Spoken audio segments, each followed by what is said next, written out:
Hey guys, welcome to कहानी अब तक, जहां आपको मिलेंगी सुपर कूल एनिमेटेड कहानियां जो आपको फुल ऑन एंटरटेन करेंगी और साथ में कुछ लाइफ के इम्पोर्टेंट लेसन्स भी देंगे। सो सिट बैक, रिलैक्स और एंजॉय करो नेक्स्ट लेवल स्टोरीज के साथ। ससुर जी की चाहत। मोनिका के ससुर जी काफी पुराने ख्यालों के थे, पर घर पर उनके ससुर जी की ही चलती थी।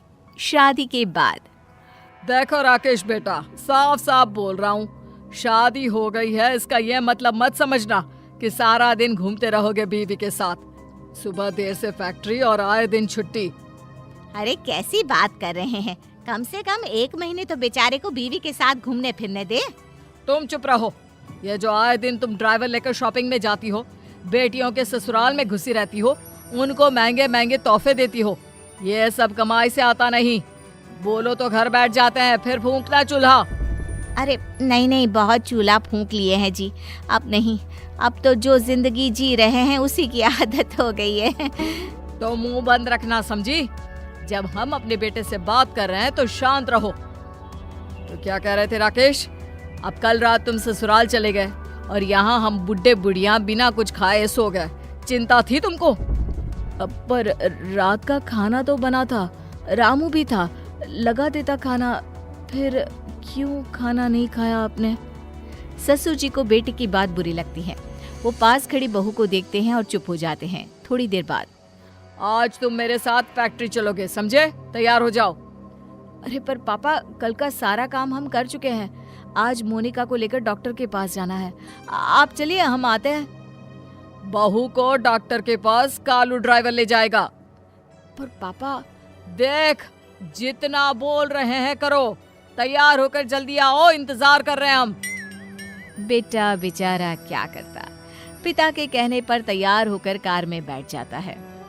कार के अंदर, ड्राइवर, वो पहाड़ी वाला राम मंदिर है ना, वहाँ ले चलो कार। अरे नहीं नहीं पापा, आगे से गलती नहीं करेंगे, पहाड़ी से ना फेंको हमें प्लीज पापा। अरे चुप लपड़गंजू, फेंकने नहीं समझाने ले जा रहे हैं।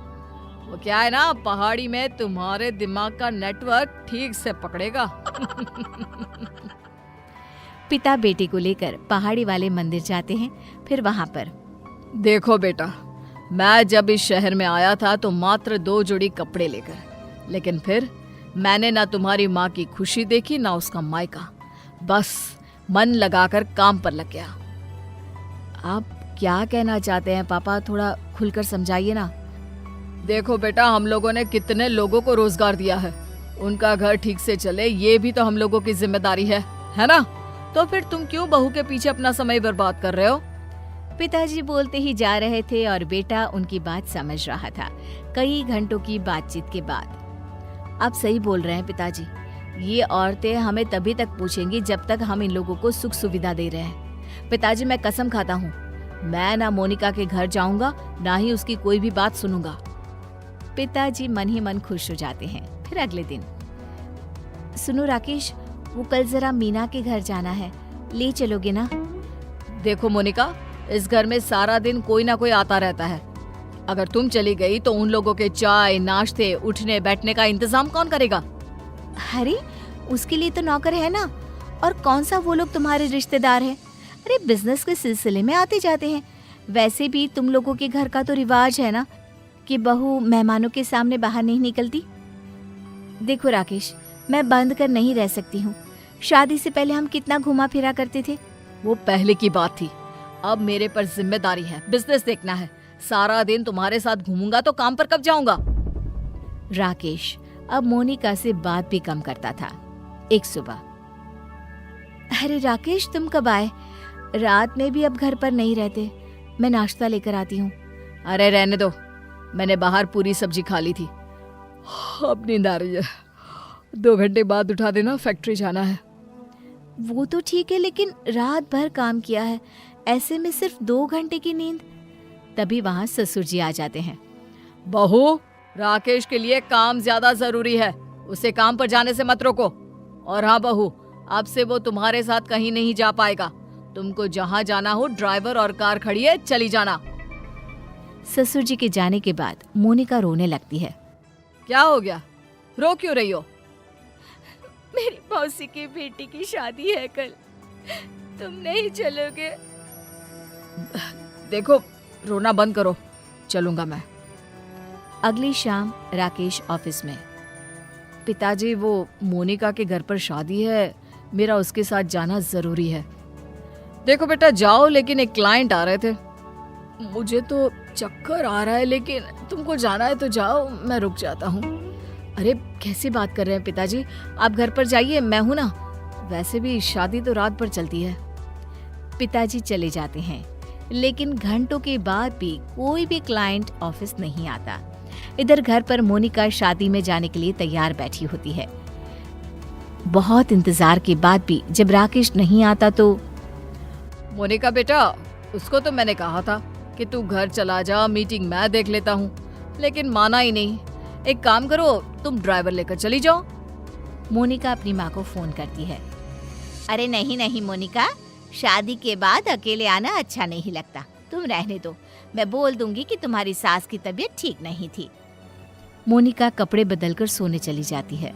सुबह उठती है तो राकेश कुर्सी पर सो रहा होता है। मोनिका उसे उठाने की कोशिश करती है, लेकिन उसका तो शरीर गर्म होता है। अरे इन्हें तो बुखार है, मैं अभी डॉक्टर को बुलाती हूँ। क्या हो गया राकेश को? तैयार होकर आया नहीं अभी तक? पिताजी, उनकी तबीयत खराब हो गई है, मैं डॉक्टर को फोन कर रही हूँ, आज वो घर पर ही आराम कर लेंगे। अरे नहीं नहीं, कुछ नहीं होता, उससे बोलो नहाकर तैयार हो जाए। जी पिताजी, मैं बस आ ही रहा हूँ। किसी तरह राकेश तैयार होकर ऑफिस पहुँचता है, लेकिन तुरंत चक्कर खाकर गिर जाता है। अरे क्या हो गया इसे? कोई डॉक्टर को बुलाकर लाओ जल्दी से। ये क्या, आपका बेटा तो बुरी तरह से थका हुआ है, इसे तो रिलैक्स होने की जरूरत है।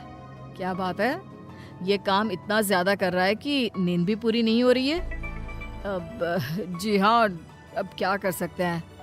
अरे क्या कर सकते हैं मतलब, नई नई शादी हुई है तो बहू और बेटे को बाहर भेज दो, थोड़ा माहौल बदलेगा तो आराम भी मिल जाएगा।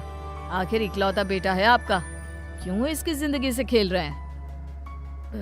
जी डॉक्टर साहब, समझ गया मैं। घर आकर, अरे बहू, पैकिंग कर ले तू। और राकेश, 10 दिन के लिए अमेरिका जा रहे हो घूमने के लिए। मोनिका को तो कान पर विश्वास ही नहीं होता। पर पिताजी, काम? हाँ बेटा, काम तो होता रहता है। अब तो हम लोगों का काम सेटल हो गया है। छोटे मोटे काम के लिए तो मैं हूं ही, बाकी 10 दिनों में तुम लोग वापस आ भी जाओगे। अपना ख्याल रखना, और हो सके तो मुझे माफ कर देना।